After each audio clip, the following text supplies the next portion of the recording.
साहिवाल में DHQ अस्पताल इंतजामिया की मुबज्जना गफलत ने मुतअद्दिद माओं की गोदें उजाड़ दी।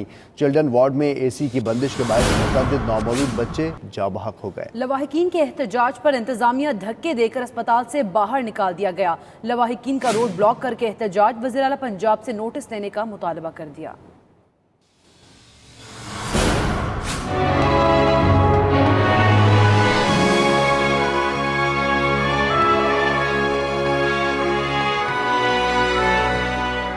साहिवाल के सरकारी डॉक्टर इलाज के बजाय मौत बांटने लगे। DHQ अस्पताल इंतजामिया की मुबज्जना गफलत ने मुतअद्दिद माओं की गोदें उजाड़ दी। चिल्ड्रन वार्ड में AC की बंदिश के बायस 7 से ज़ायद बच्चे अब्दी नींद सो गए। लवाहिकीन ने इल्जाम लगाया है कि चिल्ड्रन वार्ड में बिजली की बार बार बंदिश और AC ना चलाने की वजह से बच्चों की अमवात हुई हैं। बार बार MS ऑफिस के चक्कर लगाते रहे, डॉक्टर्स को भी कहा मगर किसी ने बात नहीं सुनी। जब एहतजाज किया तो पुलिस को बुलाकर धक्के देकर अस्पताल से बाहर निकाला गया। हम लोग गए उधर AMS के पास, वो जो उधर दफ्तर में बैठे हैं, उसने कहा है कि जी ये 1 माह से बंद है, ये कौन सी नई बात है। जब हम लोग सड़क पे गए हैं तो पुलिस वालों ने ये आके कहा है कि हम लोग आप पे पर्चा काट के हमको आपको अंदर कर देंगे। दूसरी तरफ अस्पताल के MS डॉक्टर शाहिद नजीर ने 3 बच्चों की हलाकत की तस्दीक करते हुए बताया कि बच्चों की मौत गर्मी की वजह से हुई। 3 बच्चों की डेथ हुई है, जिनमें से एक बच्चा तो एस्फिक्सिया का था कि एक AC में थोड़ा सा प्रॉब्लम हुआ था, लेकिन जो ही हमें इत्तला मिली है उसको फौरी तौर पर रिप्लेस कर दिया गया है। जांबाक बच्चों के लवाहिकीन ने एहतजाज करते हुए अस्पताल रोड मुकम्मल ब्लॉक कर दिया। मुजाहिरीन ने वज़ीर आला पंजाब और सूबाई वज़ीर सेहत से मुतालबा किया है कि फौरी तौर पर नोटिस लिया जाए और जिम्मेदारान को सख्त सजा दी जाए।